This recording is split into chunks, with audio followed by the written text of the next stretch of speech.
Hello students, আমরা বিগত দুটো ভিডিও ক্লাসে দুটি ভেক্টরকে কিভাবে যোগ করব মানে লব্ধি নির্ণয় করব তার নিয়ম শিখেছি। ভেক্টর যোগে ত্রিভুজ সূত্র শিখেছি, ভেক্টর যোগে সামন্তরিক সূত্র শিখেছি। এমনকি দুইয়ের বেশি সংখ্যক ভেক্টরের ক্ষেত্রে কিভাবে আমরা লব্ধিটা বার করব তার জন্য একটা সূত্র শিখেছিলাম, ভেক্টর যোগের বহুভুজ সূত্র।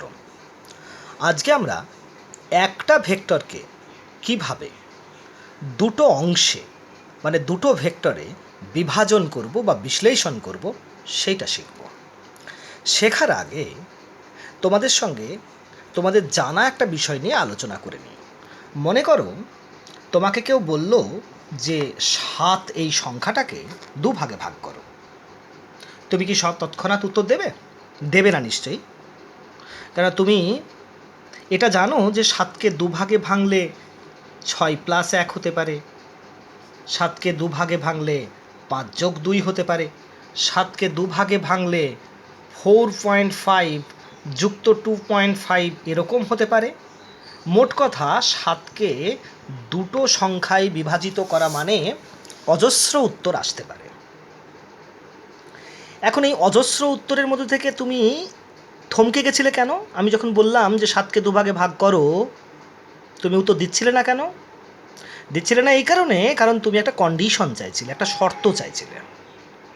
তোমাকে যদি আমি এমন শর্ত দিতাম যে 7কে এমন দুই অংশে ভাগ করো যে অংশ দুটোর মধ্যে ডিফারেন্স হচ্ছে 5, সেক্ষেত্রে তুমি কিন্তু স্পেসিফিক অ্যান্সার দিতে পারতে।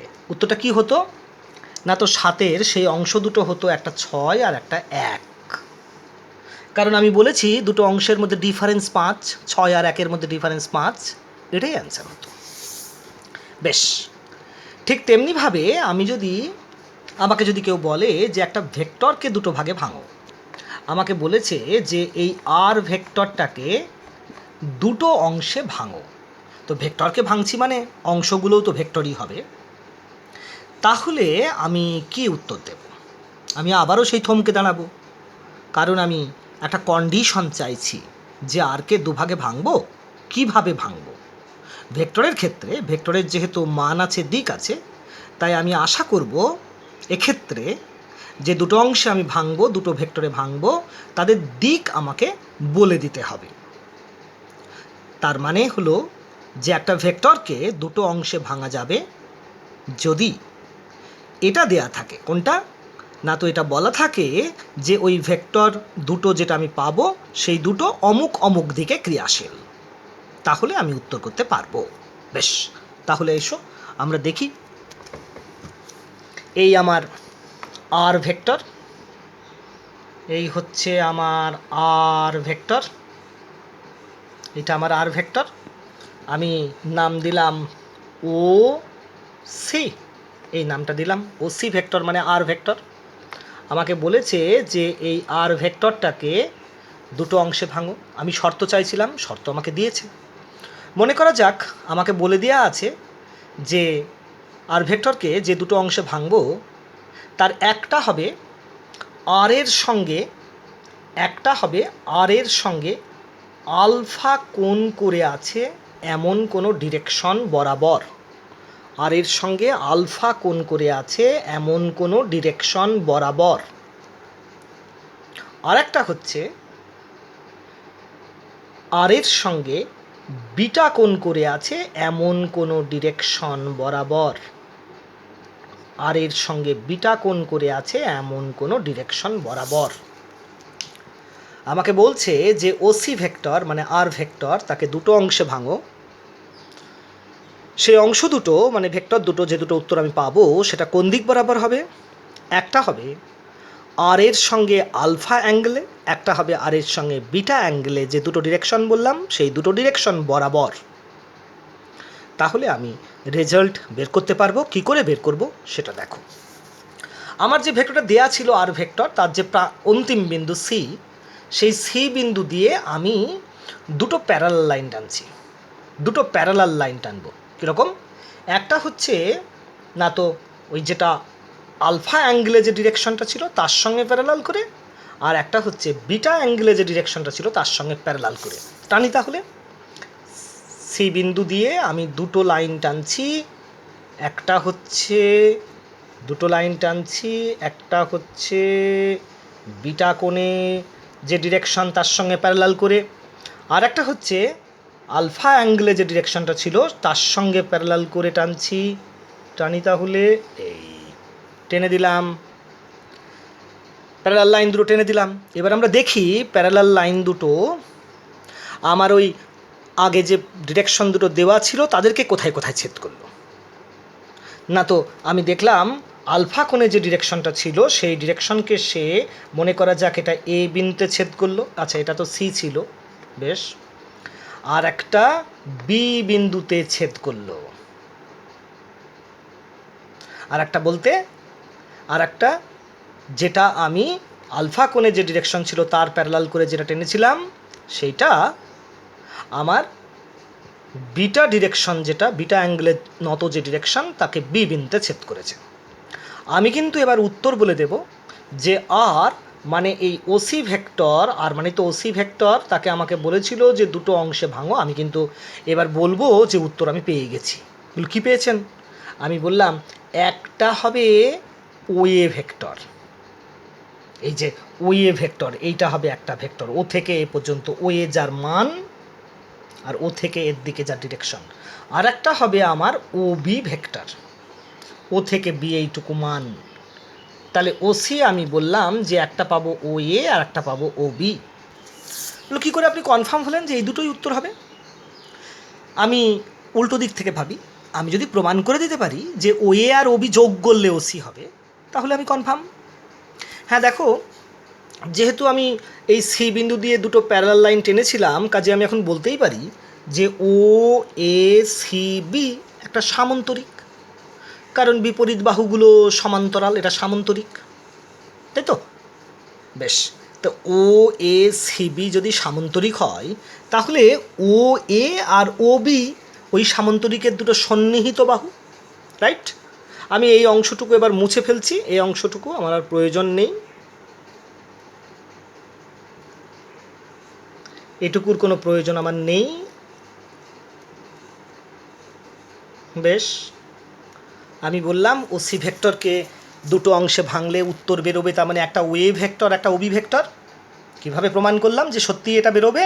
না তো আমি দেখাচ্ছি যে ওএ আর ওবিটা এই ওএ সিবি সামান্তরিকের দুটো সন্নিহিত বাহু। আমি তো জানতাম সামান্তরিকের দুটো সন্নিহিত বাহু যদি দুটো ভেক্টরকে সূচিত করত তাহলে তাদের লব্ধি মানে যোগফল কী হতো, না তো ওদের ছেদবিন্দু এখানে ও, সেই দিয়ে যে কর্ণটা এঁকেছি সেই কর্ণটা, তার মানে ওসি কর্ণটা।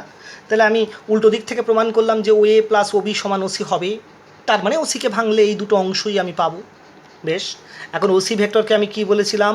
আর ওএ ভেক্টরকে মনে করা যাক আমি বললাম পি ভেক্টর, ওবি ভেক্টরকে মনে করা যাক আমি বললাম কিউ ভেক্টর। তাহলে আর সমান আমি লিখতেই পারি পি প্লাস কিউ। আমি যদি মনে করি নি যে এদের মানগুলো, আমি যদি মনে করি নি যে এই আর ভেক্টরের মান কত, আমি যদি সেটা ধরে নিই যে আর ভেক্টরের মান আসলে আর, পি ভেক্টরের মানটা কত, না তো পি, কিউ ভেক্টরের মান কত, না তো কিউ, এগুলো আমি মনে করতেই পারি। তাহলে আমি এখন এই পি কিউ এর মানটা বার করব। কি করে বার করব সেটা এবার তোমরা দেখো কিভাবে বার করব। ওকে, বেশ, আমরা একটা ত্রিভুজ এখানে ভাবি যেটা হচ্ছে ওএসি ত্রিভুজ। ওএসি ত্রিভুজটা আমরা একটু চিন্তা করি। ত্রিভুজ ওএসি, এই ত্রিভুজের তিনটে কোণ দেখো তো আমি জানি কি না। এই কোণটা তো আলফা আমার জানা, এই কোণটা কত বলতে পারো? অবশ্যই এটা বিটা হলে এটা একান্তর কোণ বিটা, তার মানে এই কোণটুকুও তুমি কিন্তু বলতে পারবে।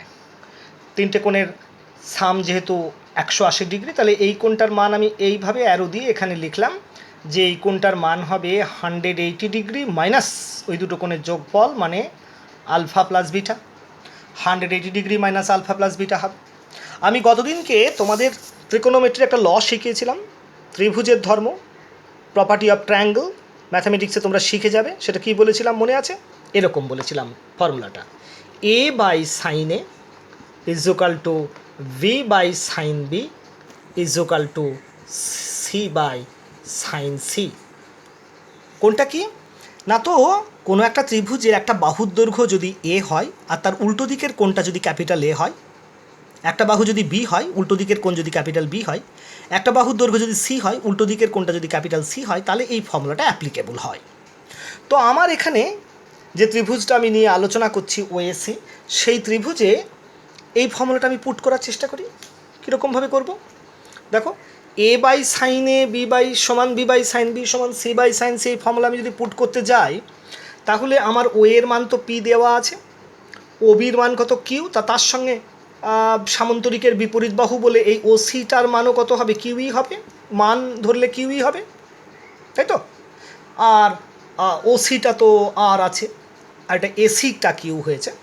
তাহলে আমি এবার এইভাবে লিখি, পি বাই, দেখো পি বাই যখন লিখবো এই বাহুটা ডিভাইডেড বাই তখন এই কোণটার সাইন হবে, তাহলে পি বাই আমার হবে সাইন বিটা সমান আমার হবে কিউ বাই, যদি আমি করি তাহলে কিউ মিনস এটার উল্টো দিকের কোণ এইটা, তাহলে কিউ বাই আমার হবে সাইন আলফা, আর সমান আর বাই যদি আমি করি তাহলে আর বাই হবে সাইন, আর বাই মানে আর তো এই ওসি, তার উল্টো দিকের কোণ মানে এইটা, মানে 180 degree minus alpha plus beta.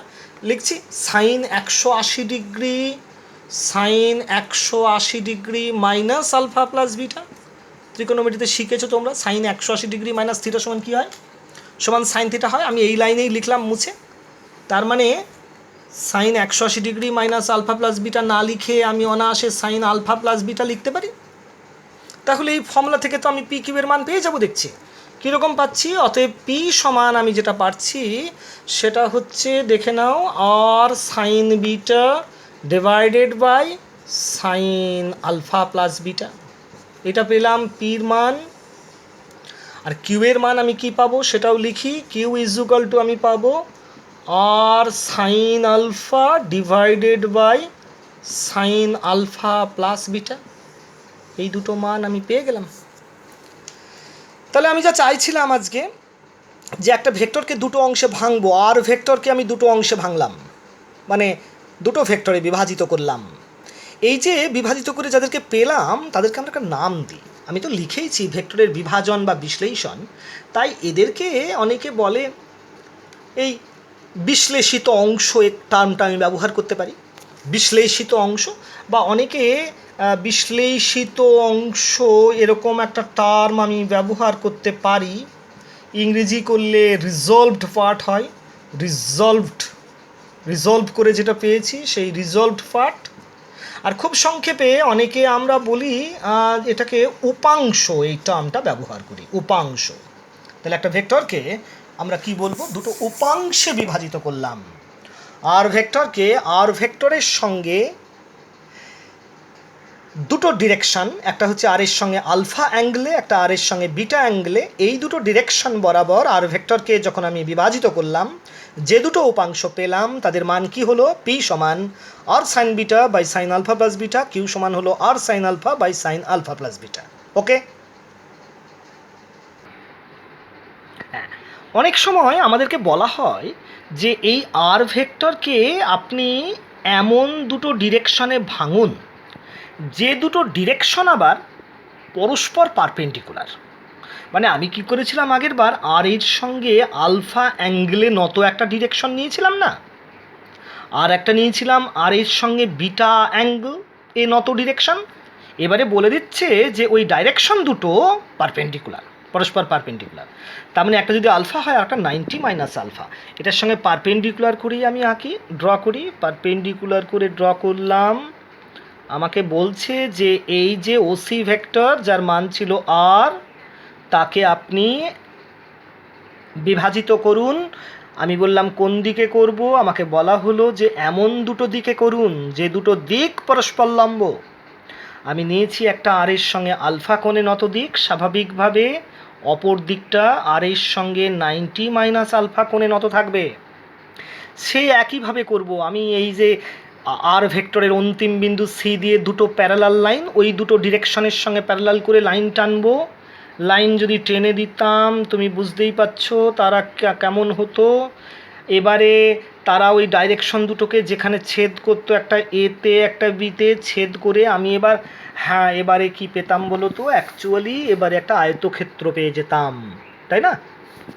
এইটা হতো সেই ভেক্টরটার মান পি, এইটা হতো সেই ভেক্টরটার মান কিউ। আমি আগের বারের ফর্মুলা পুট করেই এদের মান কিন্তু বের করতে পারবো। আগের বারের ফর্মুলা একটু দেখে নিই তো। পি সমান কি হয়েছিল, R sine beta by sine alpha plus beta. Q সমান হয়েছিল R sine alpha by sine alpha plus beta. মান পুট করবো।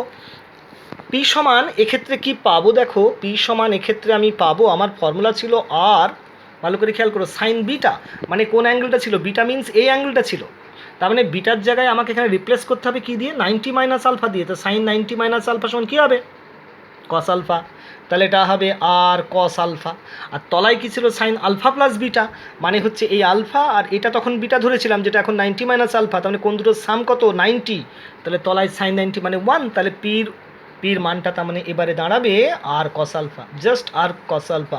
আমি আগের ফর্মুলায় পুট করেই বার করলাম। এটা কেমন হবে, কিউ সমান R sine alpha, sine alpha ঠিকই আছে, আর তলায় সাইন আলফা প্লাস বিটা যোগ করে 90 ডিগ্রি, তার মানে কিউ এর মানটা আমি পাবো আর সাইন আলফা। অনায়াসে উপাংশ দুটোর মান আমি বার করতে পারতাম। খুব সিম্পলি আমি যে ডায়াগ্রাম এঁকেছিলাম সেখান থেকেও বার করতে পারতাম। কেমন করে দেখো, এই ভেক্টরটা তো পি, মানে এর মান তো পি, এই অ্যাঙ্গেলটা আলফা, আর এই ভেক্টরটা তো কিউ, এর মান তো কিউ। তো আমি, এটা তো আমার ওসি ভেক্টরটা তো আর দেওয়াই ছিল, যার মান হচ্ছে আর।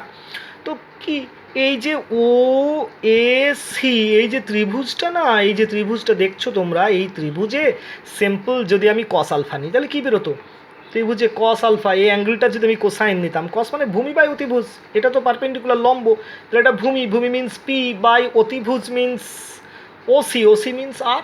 তাহলে পি সমান কত চলে আসতো, এটাই আসতো, আর কস আলফায় আসতো কি না, পি সমান আর কস আলফা ইজিলি চলে আসতো। এবং এই ত্রিভুজে এই যদি আমি আলফাটা সাইন নিতাম, দেখো কি আসতো, আলফাটা সাইন নিলে সাইন আলফা সমান লম্ব মানে কি হতো, এসি মানেই তো আমার ওবি মানেই কিউ, তো কিউ বাই অতিভুজ মিন্স আর, তাহলে কিউ সমান কত আসতো, আর সাইন আলফা আসতো, আর সাইন আলফাই তো আমার এসেছিল। এইভাবে একটা ভেক্টরকে বিভাজন করাটা খুব গুরুত্বপূর্ণ, এবং এর একটা নামও দেওয়া হয়েছে স্পেশাল। এটাকে বলা হয় এটাকে বলে ভেক্টরের লম্ব উপাংশে বিভাজন। এটাকে বলে লম্ব উপাংশে বিভাজন বলা হয়, ভেক্টরের লম্ব উপাংশে বিভাজন এটার নাম। মানে একটা ভেক্টরকে আমি এমন দুটো উপাংশে ভাঙব যে উপাংশ দুটোর যে ডাইরেকশন, সেই ডাইরেকশন দুটো পরস্পর পারপেন্ডিকুলার হবে। একটা ভেক্টরকে তার সঙ্গে একটা অ্যাঙ্গেল করে এবং সেই ডিরেকশনের সঙ্গে পারপেন্ডিকুলার করে আর একটা যে ডাইরেকশন, সেই বরাবর আমি ভাঙব, পরস্পর লম্ব দুটো উপাংশে আমি ভাঙব। এর নাম হয়ে গেল লম্ব উপাংশে বিভাজন। তোমাদের বহুভুজ সূত্রটা খেয়াল আছে? সেখানে আমি কি করেছিলাম না, তো 3 বা ততোধিক ভেক্টরকে যোগ করা একটা নিয়ম বার করেছিলাম ঠিকই, কিন্তু ওই বহুভুজের যে লাস্ট বাহুটা, অন্তিম যে বাহুটা যেটা বহুভুজকে সম্পূর্ণ করেছিল, সেই বাহুটার মান নির্ণয়ের কিন্তু স্পেসিফিক কোনো ফর্মুলা আমার হাতে ছিল না। সুতরাং 3 বা ততোধিক ভেক্টরের যোগফল বের করা, লব্ধি বের করা বহুভুজ সূত্রের সাহায্যে হবে না বলছি না, কিন্তু বেশ টাফ ছিল। আজকে আমরা যেটা পড়লাম লম্ব উপাংশে ভেক্টরের বিভাজন, তার সাহায্যে কেমন করে দেখো আমরা 3-এর থেকে বেশি ভেক্টরের যোগ কত সহজে করে ফেলতে পারবো। আমি বোর্ডে 4খানা ভেক্টর এঁকে রেখেছি, 4টে ভেক্টর এঁকেছি। এই 4টে ভেক্টরের যোগ আমাকে করতে হবে। আমি ভেক্টরগুলোকে একই বিন্দু দিয়ে নিয়েছি, নাও থাকতে পারতো, সেক্ষেত্রে আমরা একই বিন্দু দিয়ে ড্র করে নিতেই পারতাম। যাই হোক, আপাতত বলি আমরা কি করে করব। সেটা হচ্ছে আমরা এর তলে পরস্পর লম্ব দুটো অক্ষ চুজ করে নেব। আমি পরস্পর লম্ব দুটো অক্ষ বলতে এ একটা চুজ করলাম আর এ একটা চুজ করে নিলাম। পরস্পর লম্ব দুটো অ্যাক্সিস আমি চুজ করে নিলাম। এটা ওয়াই, এটা ও বিন্দু, এটা ওয়াই ড্যাশ, এটা হচ্ছে এক্স, এটা তো ও, এটা হচ্ছে এক্স ড্যাশ। এই আমি চুজ করে নিলাম, পরস্পর লম্ব দুটো অ্যাক্সিস আমি চুজ করলাম। এবারে যে ভেক্টরগুলো আমার দেয়া ছিল, প্রথম যে ভেক্টরটা, সেই ভেক্টরটার মান দেওয়া আছে, আর মনে করো সেই ভেক্টরটা পজিটিভ এক্স অক্ষের সঙ্গে কী কোণ করেছে সেটাও মনে করো আমার দেওয়া আছে। আর ভেক্টরটার মান মনে করো এ, আমি অ্যারো দিইনি, ভেক্টরের উপরে মান ধরছি যে মানটা মনে করো এ। তাহলে এই এ ভেক্টরকে আমি দুটো উপাংশে ভাঙতে পারবো।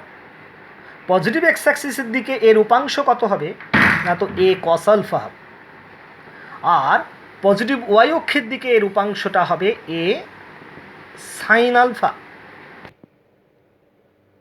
তাহলে বুঝলে এই আমি কি দেখিয়েছি, এ ভেক্টরটা এই যে ডাইরেকশন মানে পজিটিভ এক্স অ্যাক্সিস তার সঙ্গে আলফা কোণ করেছে। কাজেই এ ভেক্টরকে যদি আমি দুটো উপাংশে ভাঙি, পজিটিভ এক্স অ্যাক্সিস বরাবর পাবো এ কস আলফা, আর পজিটিভ ওয়াই অ্যাক্সিস বরাবর পাবো এ সাইন আলফা। ক্লিয়ার? লম্ব উপাংশে ভেক্টরের যে বিভাজন আজকে শেখালাম সেখান থেকে মনে করা যাক এই ভেক্টরটা হচ্ছে বি ভেক্টর। এটাকে যদি আমি উপাংশে ভাঙি তাহলে আমার একটা অ্যাঙ্গেল দেয়া থাকতে হবে। কোন অ্যাঙ্গেলটা? এটাও দেয়া থাকতে পারে, এটাও দেয়া থাকতে পারে। মনে করো আমি ইচ্ছাকৃতভাবেই এইটা ধরলাম, এই অ্যাঙ্গেলটা ধরলাম, এই অ্যাঙ্গেলটা মনে করো বিটা। তাহলে কিন্তু এবার এই যে বি ভেক্টর, এই বি ভেক্টরের উপাংশ একটা তো বি কস হবে, একটা বি সাইন হবে। বি কস বিটাটা কিন্তু এইটা হবে। খেয়াল পড়ছে লম্ব উপাংশে ভেক্টরের বিভাজন। আরেকবার দেখো, লম্ব উপাংশে ভেক্টরের বিভাজনে আমি আর ভেক্টরটাকে দুটো উপাংশে ভেঙেছিলাম। একটা এই দিকে আলফা কোণে যে দিকটা সেই দিকে কত হয়েছিল আর কস আলফা, আর এর সঙ্গে পারপেন্ডিকুলার যে ডিরেকশন সেই দিকে কত হয়েছিল আর সাইন আলফা। এই দিকে হয়েছিল আর কস আলফা, এই দিকে হয়েছিল আর সাইন আলফা। আমি কীভাবে মনে রাখবো? আমরা এভাবে মনে রাখতে পারি যে অ্যাঙ্গেলটা যেদিকের অ্যাঙ্গেলটা দেয়া আছে সেই দিকে কোসাইন টার্মটা আসবে, আর উল্টো দিকটা সাইন আসবে। ক্লিয়ার? তাহলে আমি এবার যে অ্যাঙ্গেলটা দিয়েছি বি ভেক্টরটা পজিটিভ ওয়াই অ্যাক্সিসের সঙ্গে বিটা কোণ করেছে, তাহলে ওয়াই অক্ষ বরাবর এর উপাংশ হবে বি কস বিটা। এবার উপাংশগুলো একই দিক বরাবর, ভেক্টরের উপাংশগুলো, কাজে সিম্পল যোগ হবে। কারণ তোমাদের তো মনে আছে আমি ত্রিভুজ বা সামান্তরিক সূত্র দিয়ে দুটো ভেক্টরের লব্ধির যে ফর্মুলা বার করেছিলাম, আর সমান √π² + q² + 2